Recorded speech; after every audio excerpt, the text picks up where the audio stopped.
LeBron James and Luka Doncic both have reputations of who they are in the playoffs. The superstar duo had high expectations in their playoff debut together. Instead, the Timberwolves stole the spotlight with a commanding 117-95 victory in Game 1, shifting the series momentum early. Fryer out, ready to cook, pulls the three, and it's wet. The best three-point shooter in the NBA this year. While the Lakers entered with home court advantage and star power, Minnesota's physicality, shooting, and poise dismantled their opponent. The Wolves seized control in the second quarter, stretched their lead to 27 points, and never relented. The performance served as a wake-up call for Los Angeles, signaling that Anthony Edwards of the 24 playoffs is back, and Minnesota's playoff-tested roster could make this a grueling series.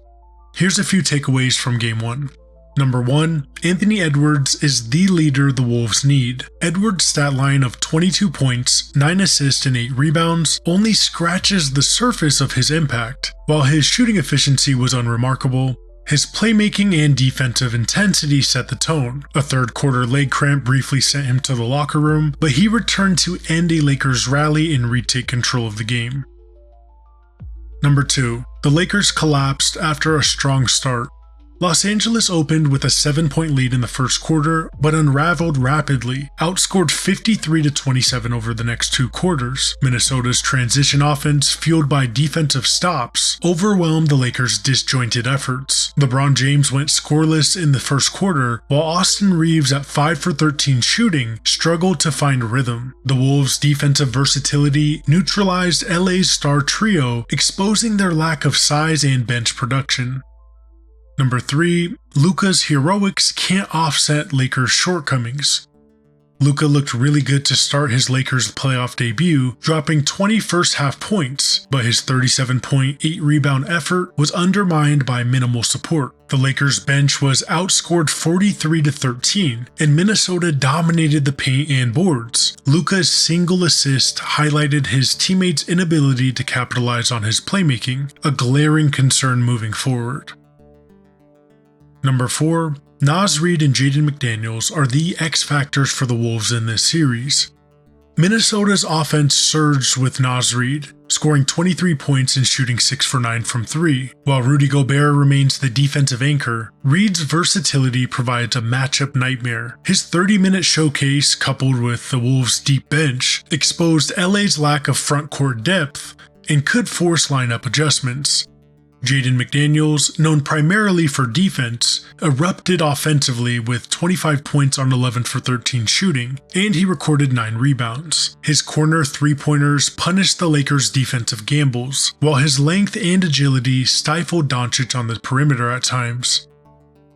While Luka Doncic's 37-point performance stood out, the Lakers' other players, particularly LeBron James and Austin Reeves, struggled to find their offensive footing in Game 1. Besides those 3, no other Laker was in double digits for the game. Rui Hachimura faded after a brief early impact. Role players Dorian Finney-Smith, Gabe Vincent, and Jared Vanderbilt combined for just 8 points on 3 of 11 shooting, and Jackson Hayes logged only 1 point in 8 minutes, as coach J.J. Redick opted for small ball lineups without a traditional center for much of the game. This lack of depth scoring magnified Minnesota's defensive dominance, with the Timberwolves' size and scheme forcing the Lakers into inefficient isolation play. For Los Angeles to adjust, its secondary contributors must find ways to counter Minnesota's disciplined rotations and capitalize on spacing opportunities. Simply put, for Los Angeles to level this series, both stars in LeBron James, Luka Doncic, and really Austin Reeves must find their rhythm against a disciplined Minnesota defense that ranks 6th in the league this season. Now, how they do that, that's another conversation. The Timberwolves effectively neutralized the Lakers' ability to generate fluid ball movement, forcing stagnant possessions and contested looks. Anchored by a massive front court of Julius Randle and Rudy Gobert, with Naz Reid off the bench, Minnesota's defensive scheme funnels opponents into crowded paint situations while daring them to settle for low-percentage jumpers. If the Lakers hope to counter, James and Reeves will need to attack with greater precision and exploit gaps in Minnesota's disciplined rotations, certainly a tough task. Now, defensively, the Lakers might benefit from isolating Anthony Edwards in one-on-one coverage, even at the risk of him scoring, rather than overcommitting help defenders and leaving Minnesota's role players unchecked. Additionally, increasing minutes for Jackson Hayes and Jared Vanderbilt, who played a combined 22 minutes, could introduce much-needed size and athleticism, despite some potential spacing limitations. Vanderbilt's energy during the Lakers' 17-6 third-quarter surge briefly reignited their competitiveness, underscoring the value of his hustle plays. Leveraging his defensive versatility and Hayes' rim protection could disrupt Minnesota's rhythm, forcing the Timberwolves to adjust to a more physical style. Balancing these lineup tweaks with smarter defensive discipline might offer LA a path to neutralizing Minnesota's advantages and reclaiming momentum in the series. The real question defensively for LA is, what do you do if the Wolves maintain that level of shooting?